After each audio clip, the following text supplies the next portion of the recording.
Okay, quick Thursday morning radar update. So, interesting day again yesterday. The market continues to grind. We've got a gap up this morning. As we always say, let the gap fill attempt. Let the pro move play out first, and then we'll see where they want to take this.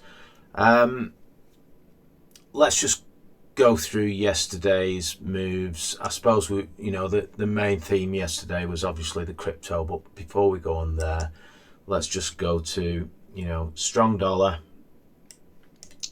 weak commodities, and this has kind of been the story. As the dollar's been it's on the lows. Let's not sort of it did this deeper retrace, meaning it moved up to that sort of, it went through mean trend and it went to the deeper retrace area, what most people will call the 200-day. I will call it the 10-month. And then we got the commodities run. Now let's just jump to the other side of that, and I'll just go on the metals and mining. We got this commodities run here, and a lovely run in it's been, and it continues to be. So just a little bit, we've just had a really strong, not this week, last week was an extremely strong run. Was it last week or the week before? I can't. 1, 2, 3, 4, 5. Anyway, so many days ago there was an extremely strong punch higher. Easy for me to say in these stocks. Go and have a look at JLP. Go and have a look at. Here's a strong punch higher. SLP. Look at this move. Real strong move. So, a little bit of back and fill, normal action, whatever. Don't get too cute on these things. The newer investor, trader, whatever you want to call yourself, will start questioning why these are down. They're on the other side of the seesaw to the dollar, and basically, if you're riding something for monthly gains, well, just on a bad day, just zoom out and go through all your positions and have a look what they're doing on a monthly basis. There's nothing wrong with that. What about a weekly basis? Well, there's nothing wrong with that. Had a strong punch higher. It's just consolidating. Had another move higher. But do not. It's called. I call it the time frame spiral. You go into a position. You go. I'm going to hold this position for up to 4 years, and then you start watching a daily chart. Or you enter a swing trade. And you go. I'm going to. I hold this position 3 days to 2 weeks, and then you start watching a 5-minute chart. You're just going to tie yourself in knots. Stay in the lane. You plan to, your trade plans belongs to, and don't second guess.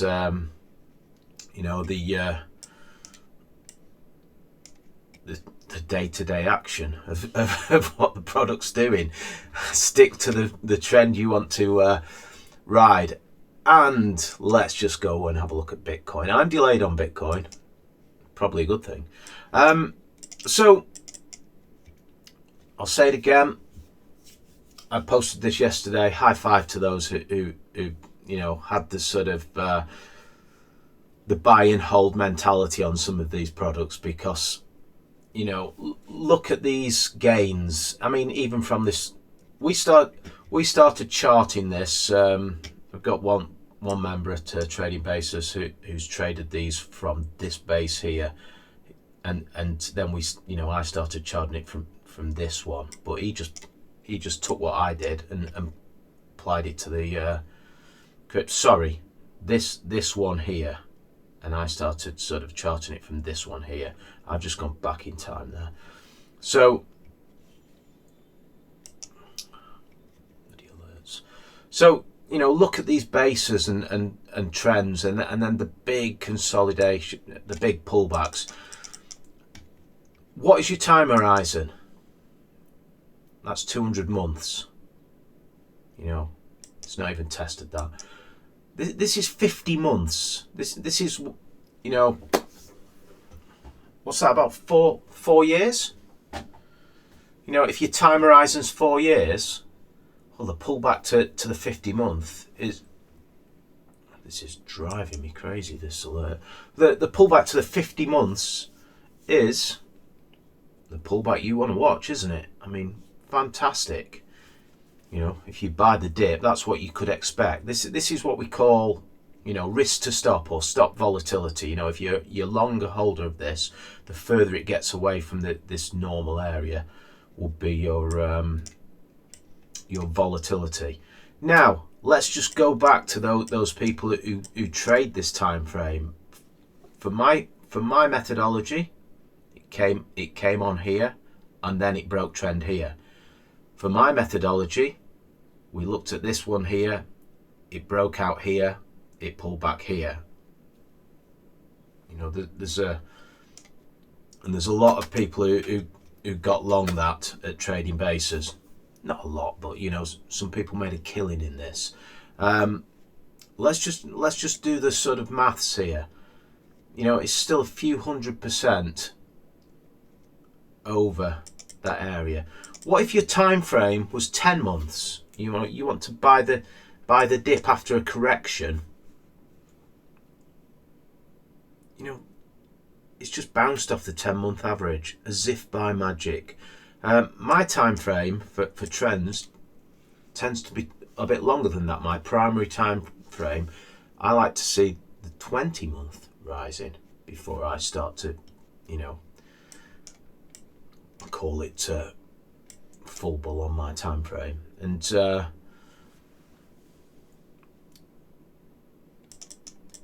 you know,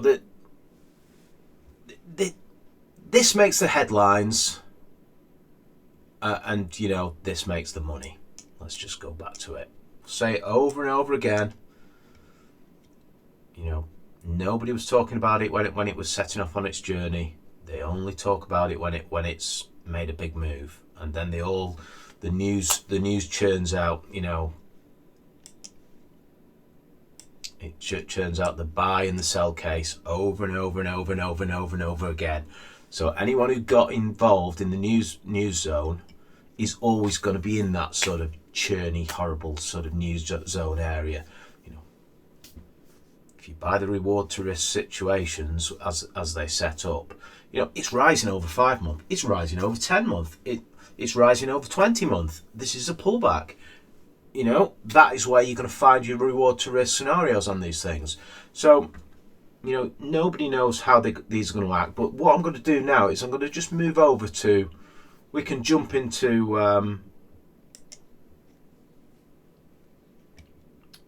ARB.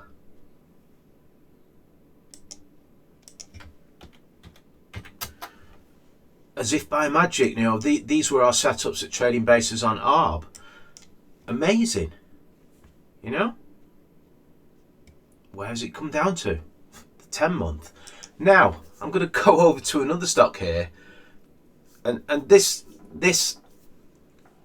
you know, I don't tend to take this setup. I'll just go over to best of the best. You know the business, you know the area I do business in. But let's just zoom into this, you know, it's rising on all the time frames I follow. Oh, we've got a pullback down into the sort of ambush zone or mean trend or whatever you want to call it. And off it goes. Now, these stocks, products, what make a huge, strong move, and off this pullback, it's hundreds of percent, 400% move. They tend to want to go and do that deeper pattern. They tend to just want to want to sort of test the steel of the holders, and you know, this one came into, as if by magic, you know, best of the best, came into the 10-month average. Now, common consensus, where is it? That's the 200 day. It's the same. You know, the popular sort of thing to say is it's below the 200 day, it is bearish. You know, forget that. You know, it's below the 200 day, but the 200 day is rising.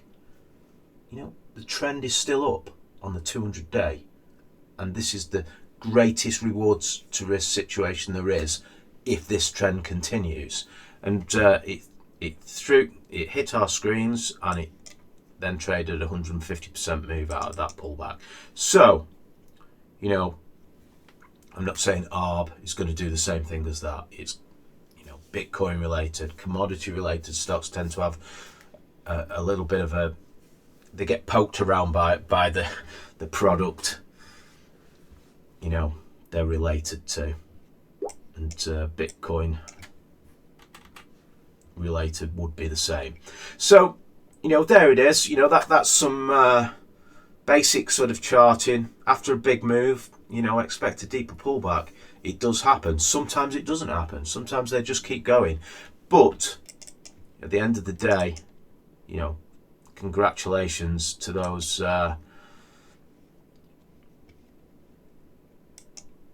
who made the money on that move. Fantastic. Is Bitcoin broken? Well, you know, it's still rising on all time frames. You know, we've got to go down to 50 day. It's only just started falling on a 50 day, so it's falling over the last 50 days. So there you go. You know, stay in your lane. What's your time frame? Fantastic. Okay.